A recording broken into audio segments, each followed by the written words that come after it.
आप देख रहे हैं मिरर मीडिया। मैं हूं आपके साथ चंद्रा सिंह। स्वागत है आपका खबर अब तक में। चलिए रुक करते हैं अब तक की सुर्खियों पर। एलिवेटेड फ्लाईओवर पर सियासी संग्राम। निरसा में भाजपा की जन आक्रोश पदयात्रा में उमड़ा जनसैलाब।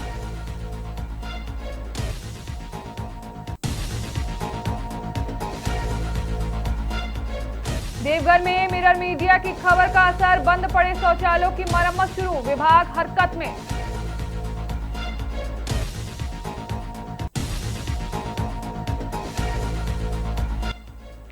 एक हाथ अटूट हौसला। रुदन देवी ने दुनिया में चमकाई 5000 साल पुरानी सोहराय कला।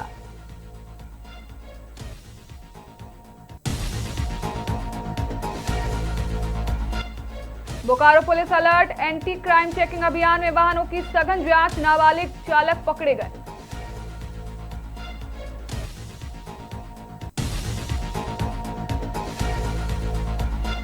शिवम कॉलेज का बड़ा विस्तार। अब बीए और बीएससी की पढ़ाई होगी शुरू। नामांकन प्रक्रिया जारी।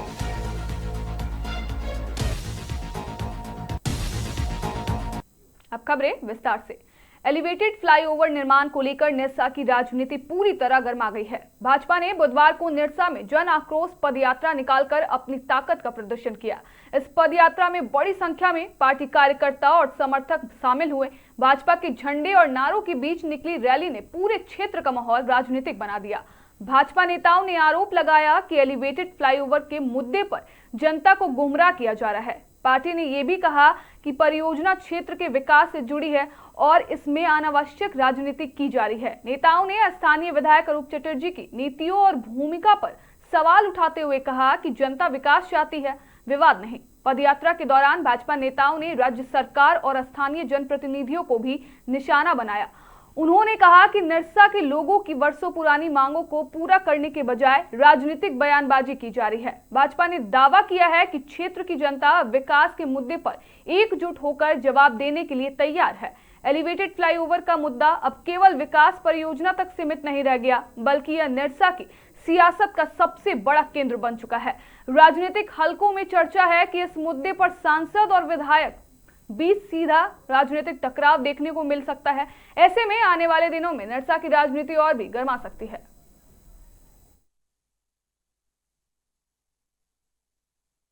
तो यह जो निरसा का एलिवेटेड रोड है, यह विकास का रोड है और उस एलिवेटेड रोड के माध्यम से, एलिवेटेड पुल के माध्यम से, उस सेतु के माध्यम से आप उसको विकास का सेतु मानिए।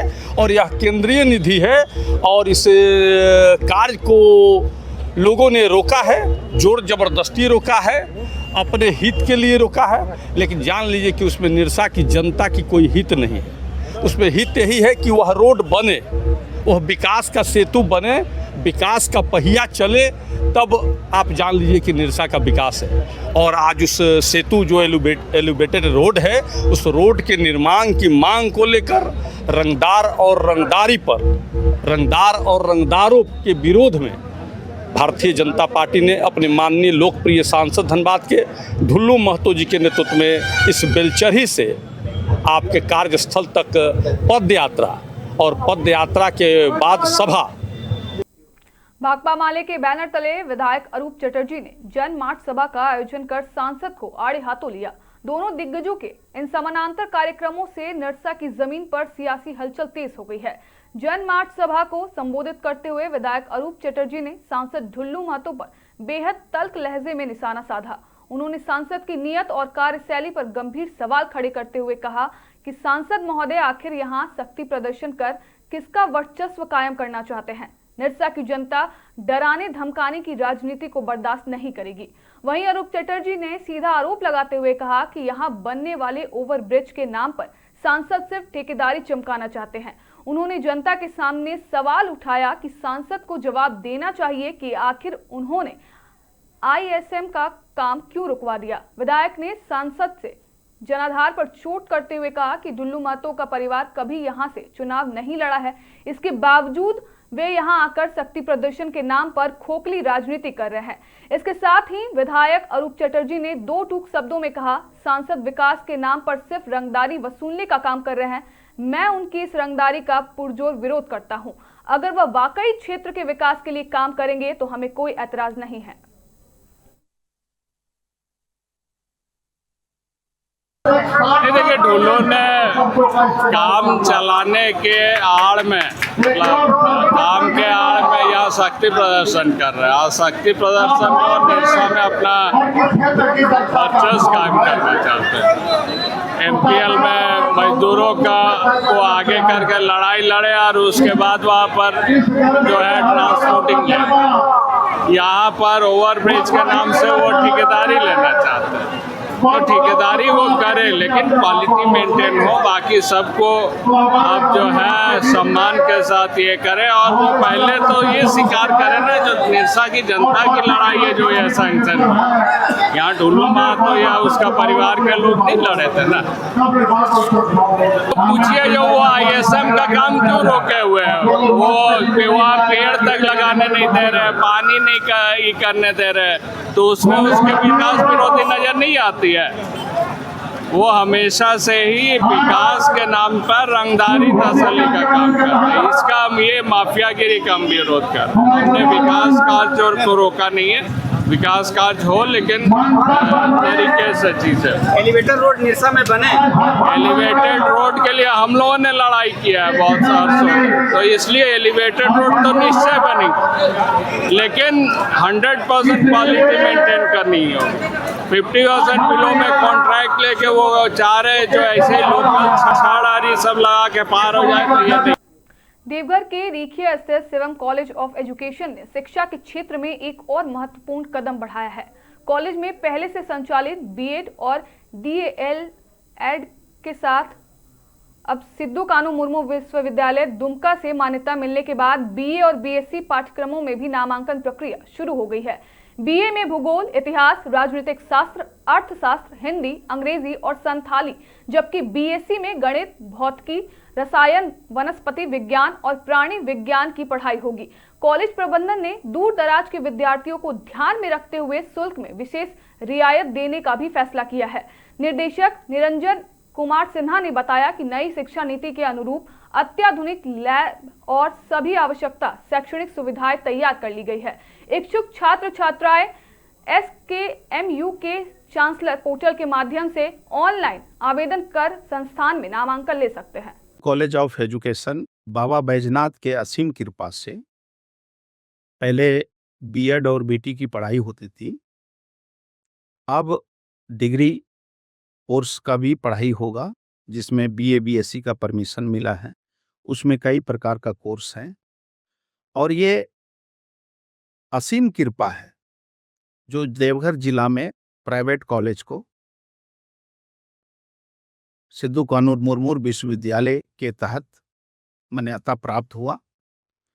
और मैं सभी छात्र छात्रों को ये संदेश देना चाहते हैं कि सिद्धू कानू मुर्मू विश्वविद्यालय के पोर्टल पे आप लोग ऑनलाइन अप्लाई करें और शिवम कॉलेज रिखिया में आप लोग एडमिशन लें। ये छात्र के लिए बहुत सुनहरा मौका है, छात्र और छात्रों के लिए, कि बेहतर सुविधा के साथ साथ डिग्री कॉलेज में पढ़ाई करने का उनको मौका मिलेंगे। यही संदेश हम बच्चों को और स्टूडेंट छात्र छात्रों को देना चाहते हैं। वक्त हो चला एक छोटे से ब्रेक का, जल्द होंगे हाजिर।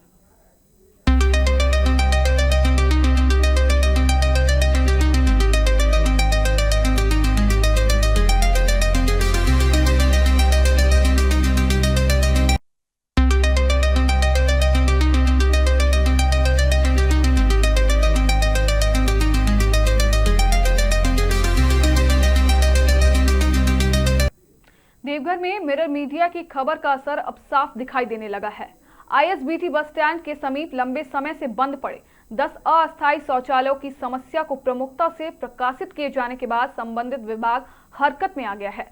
श्रावणी मेला शुरू होने से पहले इन शौचालयों की मरम्मत का कार्य तेजी से शुरू हो गया है। लंबे समय से बंद रहने के कारण स्थानीय लोगों और बाबा धाम आने वाले श्रद्धालुओं को काफी परेशानी का सामना करना पड़ रहा था। अब लोगों को उम्मीद है कि मरम्मत कार्य जल्द पूरा होगा और मेले के दौरान स्वच्छ व बेहतर सुविधाएं उपलब्ध हो सकेगी।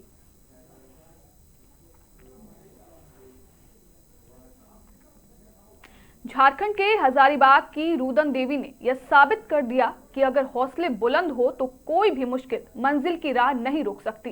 एक हाथ गंवाने के बाद भी उन्होंने हार नहीं मानी, बल्कि अपने बाएं हाथ से 5000 साल पुरानी सोहराय और कोहबर लोक कला को नई पहचान दिला दी। पिछले करीब 50 वर्षों से इस पारंपरिक कला को जीवंत रखने वाली रुदन देवी की बनाई कलाकृति आज देश ही नहीं विदेशों की आर्ट गैलरी तक पहुंच चुकी है। उन्होंने राष्ट्रपति भवन की दीवारों पर भी अपनी कला का अद्भुत प्रदर्शन किया और राष्ट्रपति द्रौपदी मुर्मू के हाथों सम्मानित होने का गौरव प्राप्त किया। करीब 10 वर्ष पहले एक हादसे में उनका दाहिना हाथ कट गया था, लेकिन उन्होंने इसे अपनी कमजोरी नहीं बनने दिया। बाएं हाथ को ही अपनी ताकत बनाकर उन्होंने सोहराय कला को नई उड़ान दी। सोहराय महिला कला समिति की महानिर्देशक अलका इमाम के साथ मिलकर रुदन देवी झारखंड की इस प्राचीन आदिवासी कला को देश विदेश में पहचान दिलाने और नई पीढ़ी तक पहुंचाने का काम कर रही हैं। हजारीबाग के छोटे से गांव जोराकाट की रुदन देवी आज साहस, संघर्ष और कला की ऐसी मिसाल है जिन पर पूरा झारखंड गर्व करता है। गांव का नाम जोराकाट है। तो ये कला तो हमरा पढ़ाई लिखा हमरा बाप भाई नहीं करले है, गरीब है, तो हमारा पढ़ाई लिखा यही है और ये कला के हम बचा के रख लेंगे। और ये कला के इतना हम कर लिए कि हमरा 30, 40, 50 साल हमें चल। हमारा पढ़ाई लिखा यही है, तो हम यही काम कर रहे हैं और ये कला के हम बचा के रख लेंगे। तो ये कला के लिए हम बहुत दूर दूर घूमल हैं, दिल्ली, बम्बई, गुजरात, लखनऊ, मधुबनी, हाँ मधुबनी, कलकत्ता, दिल्ली तो राजभवन से मिलके तो वहाँ राष्ट्रपति भवन से मिले। बहुत अच्छा लगा, दिल को छूने वाला बात है। और कितने लोगों को उन्होंने एक प्रेरणा स्रोत है, सबों के लिए प्रेरणा स्रोत है कि अगर आपके पास हिम्मत और जज्बा है तो आप कुछ भी कर सकते हैं। तो निश्चित तौर पे उनके जज्बे को सलाम करते हैं और कोशिश करेंगे कि इस तरह का आयोजन में उन लोगों को अच्छा अवसर मिले, सम्मानित। बोकारो में बढ़ती आपराधिक घटनाओं के मद्देनजर पुलिस पूरी तरह अलर्ट मोड में है। एसपी नाथू सिंह मीना के निर्देश पर सेक्टर 4 थाना क्षेत्र में विशेष एंटी क्राइम चेकिंग अभियान चलाया गया। इस दौरान पुलिस ने 2 पहिया और 4 पहिया वाहनों की सघन जांच करते हुए हेलमेट, वाहन के कागजात, डिक्की और संदिग्ध गतिविधियों की पड़ताल की। अभियान के दौरान वाहन चलाते मिले 2 नाबालिगों के खिलाफ मोटर वाहन अधिनियम के तहत कार्रवाई की गई। पुलिस ने लोगों से यातायात नियमों का पालन करने और संदिग्ध गतिविधियों की जानकारी तुरंत पुलिस को देने की अपील की है।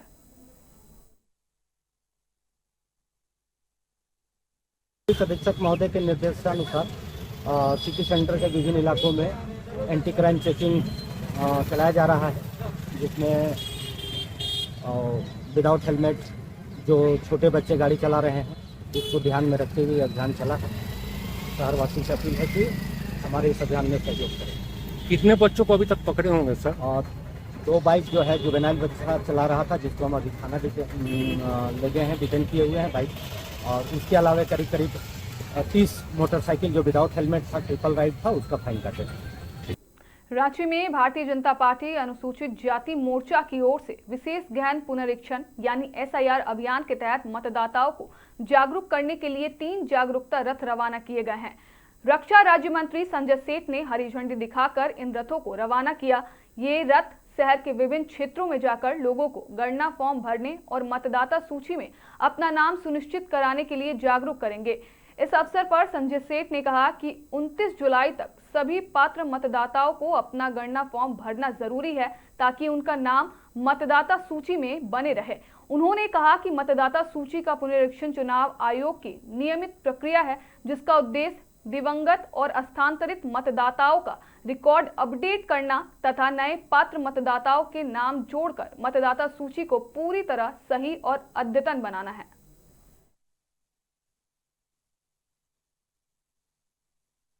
SIR और हम कह सकते हैं कि आज झारखंड के अंदर चल रहा है 29 जुलाई तक SIR में सबको गणना फॉर्म भरना है। और आज कमलेश राम जी के द्वारा ये 3 जागरूकता रथ रवाना किया गया, क्योंकि जैसा पता चल रहा है मीडिया के माध्यम से, चुनाव आयोग के माध्यम से कि अभी प्रतिशत कम है, जिसका परिणाम है कि लोग के बीच जागरूकता की हो सकता कमी हो। तो इसके गली गली मोहल्ला मोहल्ला जाकर लोगों को जागरूक करना कि भाई आप गणना फॉर्म जरूर भरें, और यह गणना फॉर्म है तभी आपका वोटर लिस्ट में नाम आएगा, क्योंकि बहुत ज़रूरी है। अब SIR 1 महीना 29 जुलाई को समाप्त हो रहा है। ऐसा कोई व्यक्ति नहीं छूटना चाहिए जिसका गणना फॉर्म नहीं भरा हो। निश्चित रूप से SIR तो देखो, चुनाव का तो हमेशा ही नॉर्म्स रहा है, जब भी समय समय पर मतदाता जो सूची है उसको पुनरीक्षण करना है। जो आदमी दिवंगत हो जाते हैं उनके नाम कट जाते हैं, जिनका ट्रांसफ़र हो जाता है उनके नाम कट जाते हैं, ऐड होता है नाम। ये सब प्रक्रिया तो शुरू से ही है, इसमें कुछ अलग नहीं है। तो और उसमें यह है कि भाई जो यहाँ का नागरिक है, भारत का नागरिक है, उसको ही वोट देने का अधिकार, उसी को वोटर सूची में नाम आए। और SIR के माध्यम से हमने देखा, चाहे पूरे देश भर के अंदर बहुत अच्छे से संपन्न हुआ है, और सभी लोग राजनीतिक दल लगे हैं। और अब हम लोग की जिम्मेवारी हो जाती है कि यहाँ 100% गणना फॉर्म भरा जाए, ताकि आने वाले दिनों में किसी को ये न लगे कि नहीं साहब मेरा नाम नहीं आया, हम छूट गए। ये कोई नहीं कहे। चुनाव आयोग बहुत बखूबी काम कर रहा है, और हम सारे लोगों का सामाजिक और पहले भी हुआ है और आने वाला 20-25 साल बाद होगा।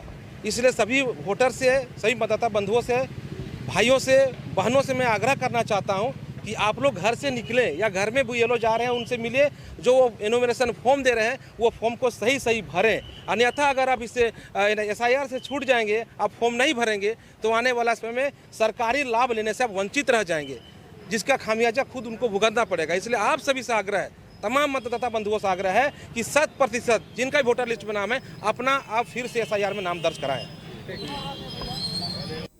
फिलहाल के लिए इतना ही। बाकी तमाम खबरों के लिए बने रहें मिरर मीडिया के साथ।